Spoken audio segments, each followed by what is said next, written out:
और अब आपकी कमर महंगाई से भी तोड़ी जाए। What should people eat? How should they consume electricity in their house?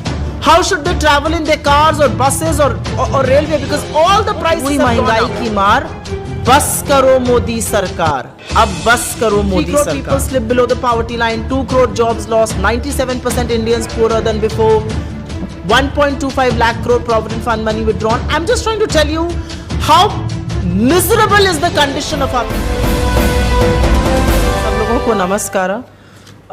Shri B.L. Shankar ji, former chair of the Vidhan Sabha and media chairman KPCC, Srimati Pushpa Amarnath ji, Mahila Congress President Karnataka, Aishwarya Mahadev ji, Ramchandra ji, Brijesh Kalappa ji और सलीम जी, आप सब लोगों को मेरा नमस्कार.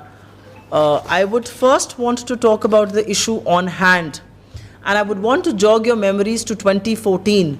There was a very famous line. It says, बहुत हुई महंगाई की मार, but that line has changed now.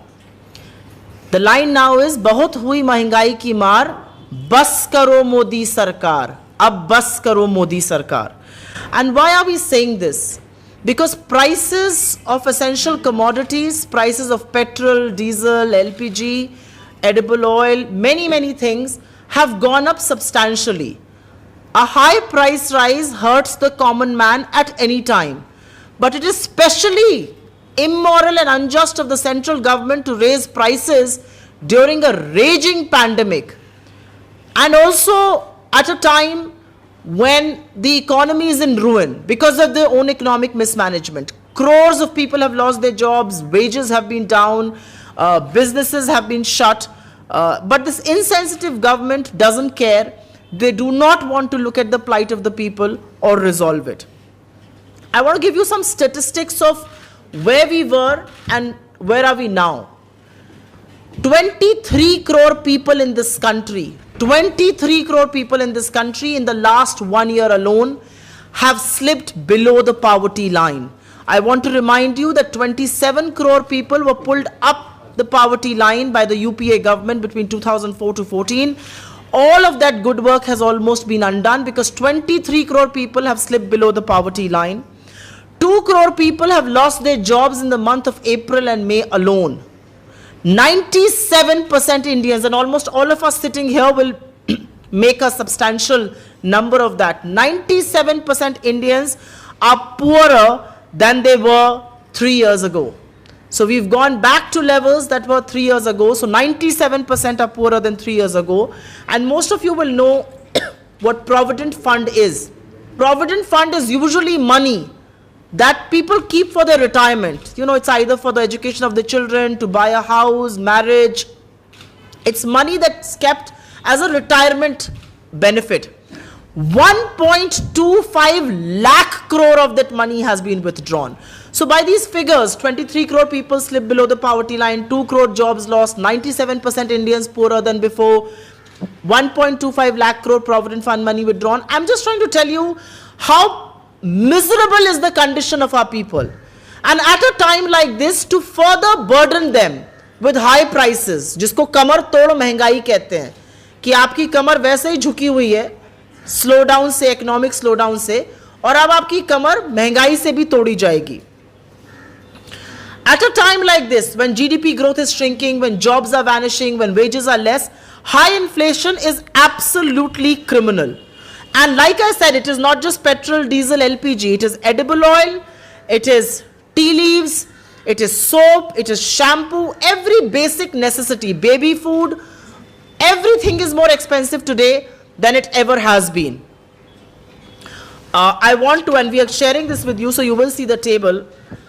The latest reading of inflation is very alarming. The RBI's comfort zone is 4% minus plus 2%. So 2 to 6% is the RBI's comfort zone. The latest inflation reading is at nearly 6.3%, which is well above the RBI's comfort zone. Urban CPI has risen from 5.9% in May to 6.3% in June. Core inflation, which is minus food and minus fuel inflation, has moved up from 5.5 to 5.8% in a month's time. Food inflation is at 5.5%. Fruits, 11.8% inflation. Transport inflation, 11.5%. Fuel, of course, and light inflation at 12.6%.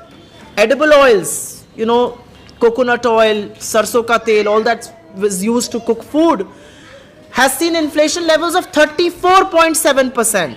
So the question is, what should people eat? How should they consume electricity in their house?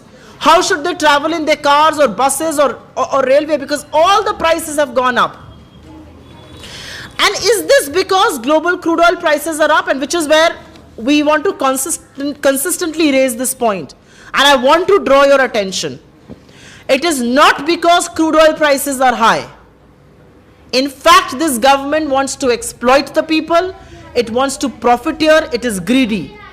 And if you see the numbers that we've shared with you, it will tell you that this inflation is not because you have more money in your hands. Actually, quite the contrary, you have less money in your hands. It's not because demand is more. Supply kam hai, demand bahut zyada, inflation hai. No. Demand is low. Private consumption has contracted by 10% in the last financial year. Demand is low. Money is in the hands of people is much lower. It is because of the policies of the Modi government. Over the last 7 years, this is a number that you need to remember. Over the last 7 years, the government has hiked excise duty on fuel 13 times. 13 times fuel excise has been hiked, and the government has made nearly 22 to 23 lakh crore rupees. And imagine, when crude oil prices globally went down to $19 a barrel, you did not get the benefit. The government kept making profits by hiking excise duty.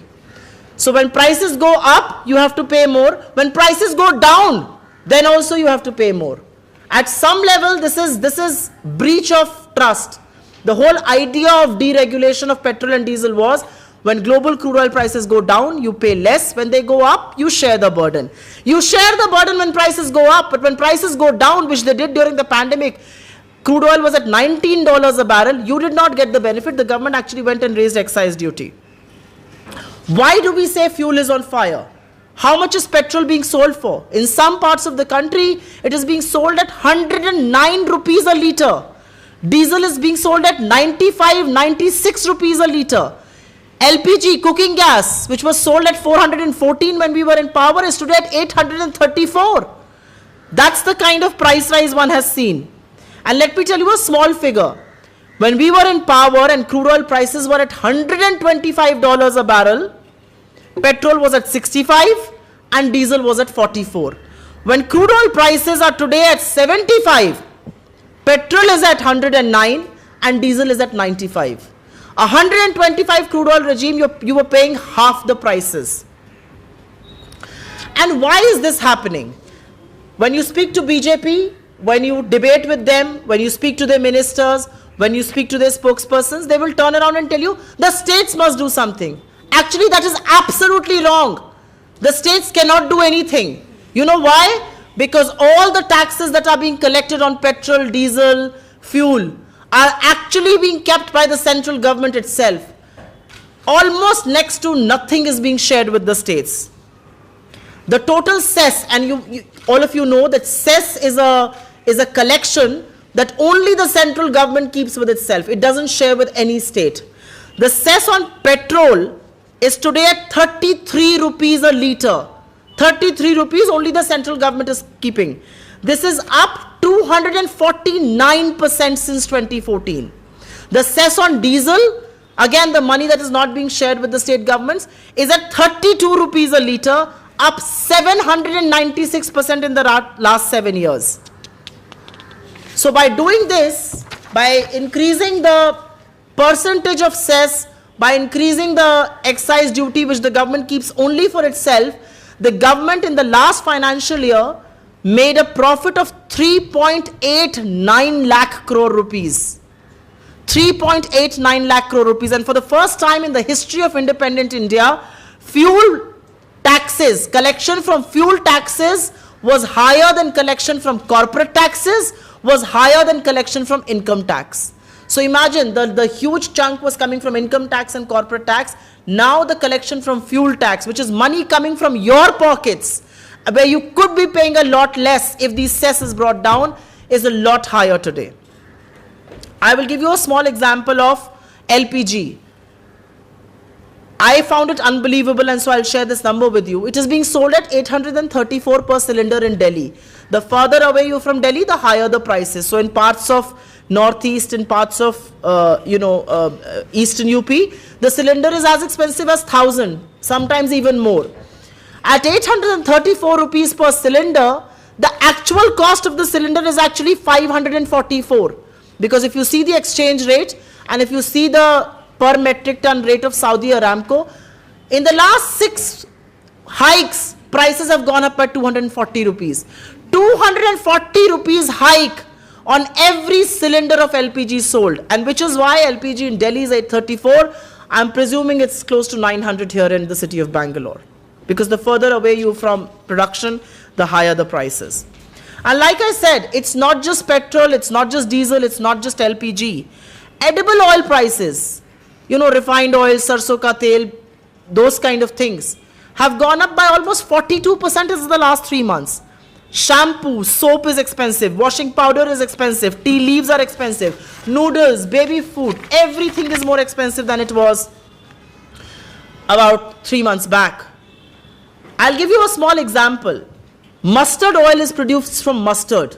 The farmer produces mustard, the farmer produces wheat, the farmer produces rice. To buy 1 liter of mustard oil today, the farmer has to sell 14 kgs of wheat. That's the price differential. To buy 1 liter of mustard oil, the farmer today has to sell 14 kgs of wheat. And to buy a month's supply of mustard oil, the farmer has to sell 1 quintal of wheat. That is the differential. It's a small example, but it tells you the plight of the farmer. The farmers that according to this government are terrorists. Imagine, to buy 1 liter of mustard oil, they are having to sell 14 kgs of wheat, and to buy a month's supply of mustard oil for their expenses, they have to sell 1 quintal of wheat. Why is it so? Apart from the cess, apart from the taxes that the central government is levying, high import duty. Import duty is very high for things like palm oil, for pulses, for household items, which is why the final product is very higher. Why is pulses higher? Why is tur dal today much higher? Because the import duty is a lot higher, and this government doesn't believe that when inflation is so high, when people are earning a lot less, they need to cut import duties. So high cess, high taxes, high import duties. The other reason why prices and why inflation is very high is because of irrational GST rates, multiple rates.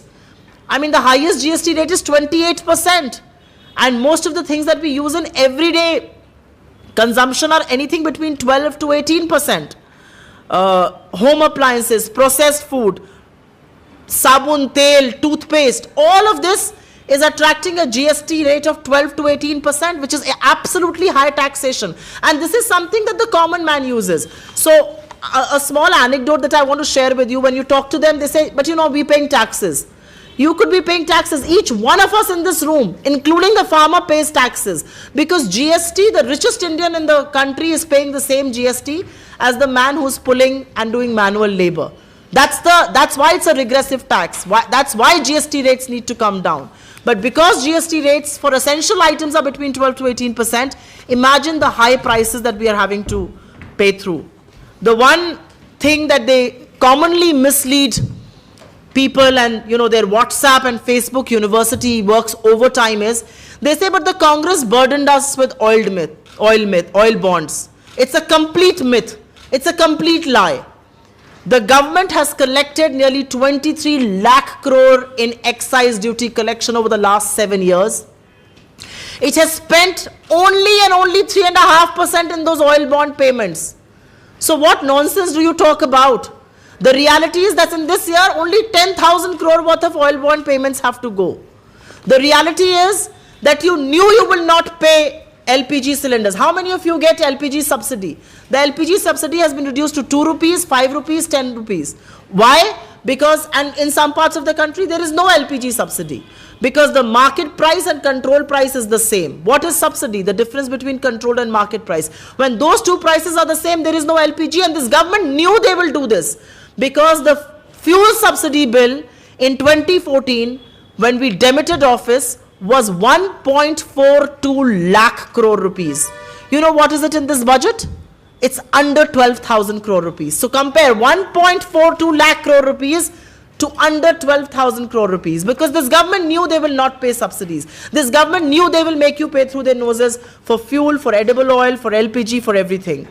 But the reality is that amidst all of this, what pains us as a party, what pains us in public life is that they have no idea how to run the economy. Indian economy is run by consumption. How much you buy, how much are you willing, what is the demand? 60% of our GDP is consumption driven.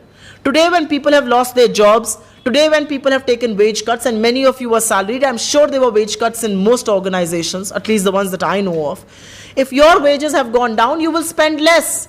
The only way you can spend more is if you're financially incentivized, if money is put in your hands. That's the way you can put. If you're going to consume more, companies will make those products more. If those companies make products more, they will have to invest more. If they invest more, they will have to create more jobs. It's a virtuous cycle. More consumption, more investment, more jobs, more money in the hands of people. But this government doesn't want to do that. On the contrary, at a time of a raging pandemic, when you have to pay for your medical expenses, medicines, hospitalization, vaccination, this government will actually turn around and make you pay even more for basic amenities. We demand that the high taxes on fuel be immediately brought down substantially. We also demand that import duties on many intermediary goods, including palm oil, including pulses, including other household items, is brought down and reviewed. We also demand that the GST Council immediately sits down and rationalizes the high GST slabs for many, many of these issues. The Parliament session is going to start on the 17th. We will be raising high prices. We will be raising the issue of inflation in Parliament. We will ask for an entire debate on this. We want the government to produce a white paper on high prices, and those demands will continue to be. We have fought at petrol pumps. We have protested all across the country. We do hope that the media will show the plight of the people, because you belong to the section, you are the fourth pillar of democracy. And the price rise under which India is reeling today is unprecedented. Prices hurt the common man, but they hurt the common man even more when the GDP growth is low, when wages have been cut, when jobs have been lost, when businesses have been shut. I only want to end by saying that one line. If you remember, there was a Peoply Live movie, and at least when we were in power, the BJP could keep playing that song. It says, महंगाई डायन खाए जात है. महंगाई अभी भी खा रही है, अभी भी वो डायन से, लेकिन इनके लिए डार्लिंग बन गई है. महंगाई अब डायन बिल्कुल नहीं है बीजेपी के लिए. भाजपा के लोगों को, प्रधानमंत्री महोदय को लगता है कि वो प्रधानमंत्री आवास में बैठकर करोड़ों रुपए अपने ऊपर खर्चा करते हैं. 8,000 करोड़ का हवाई जहाज खरीदते हैं, 20,000 करोड़ रुपए का सेंट्रल विस्ता बनाते हैं. शायद उनको लोगों की गरीबी, उनका दिक्कत, उनकी मजबूरी नहीं दिख रही है.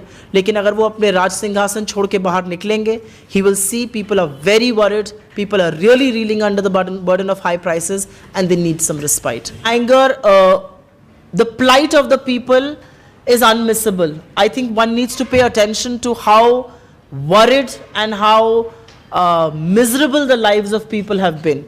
So I don't think anger is the right word. As far as Parliament is concerned, we will take it up in Parliament before the government. We will demand an entire discussion, and we hope that the government will produce a white paper on the economy, including inflation. There is a lot that is being written and said about population. I think the lot that has not been written also needs to be pointed out.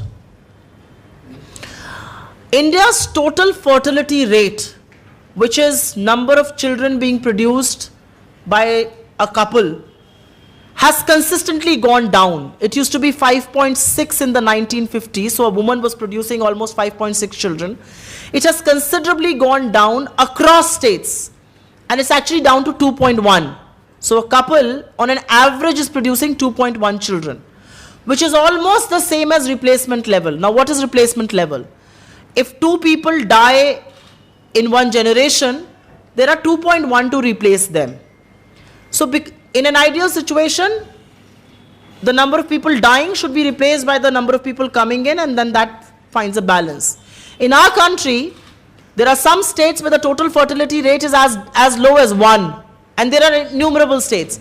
There are some where it is up, but not astronomically up. Even for Bihar, it is just 3.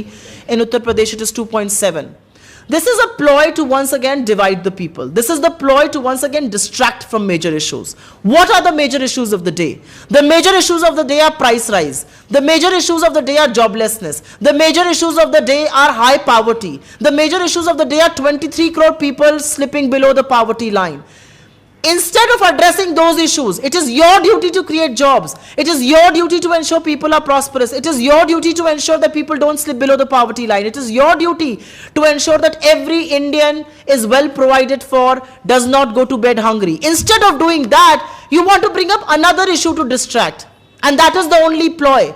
The reality is that in 80 years, India's population will be down to 100 crores. From the 140 crores we are today. By 2100, we will be down to 100 crores, naturally. So our population will rise for 10-12 years and then we will go down. I want to say our population was our dividend. It was our biggest bet. Why do you think these multinationals, why do you think these big companies came to India to invest? Because we gave them the market that they wanted. Our population was our biggest dividend, which is what it was called, the demographic dividend. Because of the mismanagement of the economy, mismanagement of the policies, because of the divisive nature of this government, they are turning that demographic dividend into demographic disaster. Instead of creating jobs for the world's youngest nation, you are actually telling people that don't do jobs, instead stop producing children. Our population will go down on its own 200 crores. 40-45 crore people will be wiped out because our total fertility rate is going down, because people are producing less. Also, scientific data tells you, if people are more educated and if there is less poverty, the population gets under control. Most educated couples have lesser children. This is scientific data. Educate people, make them less poor, create more jobs. And why do a lot of people ask this question? Why do people have so many children?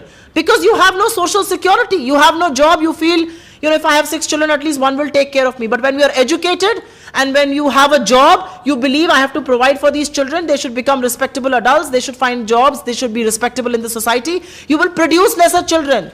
This scientific data across the world has proven this. Instead of doing that, this is just a diversionary tactic, and I will mince no words in saying this is not just diversionary, this is also divisive, because it's trying to attack, it's trying to pinpoint on a certain community. The reality is that children being produced in either of the two communities are being done in the same ratio. Again, data that's produced by the government of India has proven this. This is not data that's coming from me. Important that comrades like you and the media starts talking about high prices. I come from media. Till about 3 years back, I was a television editor and anchor. I have done innumerable shows on price rise. How many shows? And I now go regularly on TV debates every evening. I read at least 6 newspapers a day. I don't see price rise being an issue. And I'm not blaming you. All I'm saying is, it is a very big issue. You will have to be the voice of the people. You will have to champion it. You will have to start showing what the opposition is doing. We have done protests across petrol pumps. I will just share a small, this is the Karnataka Congress, Mahila Congress, I think. They have put out this in public places. This gives you a comparison of prices during our regime and this regime. I mean, this is the word, this is the voice of the people. You will have to start carrying it to the people. I don't think that is being done enough. This government, when you ask them on onion prices, the finance minister turns and says, मैं लहसुन प्याज नहीं खाती हूँ, तो बाकी लोग तो खाते हैं इस देश में. You ask them on petrol, they said Uber से चलिए. You ask them on jobs, they said पकौड़े तलिए. I think the government of the day needs to be accountable. I said we are trying to spread the word and we need help of people like you. We need the media to be more vigilant. And I must compliment, people on the ground are far more vigilant than people who decide the policies sitting in studios. So I think the media needs to be more vigilant. You need to hold the government of the day accountable, because prices can be brought down. It is not as if crude is at 150. Why are we paying 109 for our petrol? And like we said, we will raise it in Parliament. We will continue to hit the street with it. I just hope that you will show us a lot more than you are right now.